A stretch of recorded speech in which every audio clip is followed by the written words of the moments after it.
अब बात करेंगे बढ़ती महंगाई पर। महंगाई से परेशान शहरियों के लिए ओपन मार्केट से अच्छी खबर है। चीनी, घी, ऑयल, आटे समेत दीगर बुनियादी अशाया ज़रूरिया की कीमतों में कमी आ गई है। शहजाद खान अब्दाली हमारे साथ हैं, तफसीलात बताएंगे। जी शहजाद। जी बिल्कुल, शहर की ओपन मार्केट से आज सार्फिन के लिए अच्छी खबर है, और वह अच्छी खबर ये है कि मुख्तलिफ जो बुनियादी अशिया ज़रूरियाँ हैं उनकी कीमतों में कमी देखी जा रही है। चीनी, आटे, घी और ऑयल की कीमतों में आज कमी जो है वो देखी जा रही है। जो 20 किलोग्राम आटे का थैला है वो 170 रुपये कमी के बाद 2700 रुपये से कम होकर 2500 रुपये का हो गया है।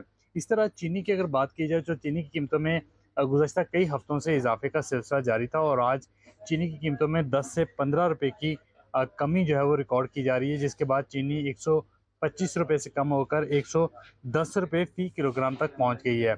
और इसी तरह जो मुख्तलिफ कंपनियों के घी और ऑयल हैं उनकी कीमतों में 25 रुपये फ़ी किलोग्राम की कमी रिकॉर्ड की गई है, और फ़ी पेटी की अगर बात करें तो फ़ी पेटी की कीमतों में 300 रुपये की कमी रिकॉर्ड की गई है, और उस कमी का इतलाक आज से ही कर दिया गया है। इसके अलावा जो चाय की पत्ती है, चावल और दालें हैं, इनकी कीमतें अभी अपनी जगह पर मुस्तहकम हैं, और जो मुख्तलिफ कंपनियों के डिब्बा पैक दूध हैं उनकी कीमतों में 10 रुपये फ़ी लीटर का इजाफा देखा जा रहा है, जिसके बाद उसकी नई कीमत 250 रुपये से बढ़कर 260 रुपये फ़ी लीटर तक पहुंच गई है। और सार्फिन इस हवाले से ये मुतालबा करते हुए नज़र आ रहे हैं कि जो बुनियादी अशिया ज़रूरियाँ हैं उनकी कीमतों में मज़ीद कमी की जाए, ताकि जो कम आमदनी वाला तबका है वो भी बआसानी अपने ख़ानदान का। शहजाद खान अब्दाली, आपका बहुत शुक्रिया।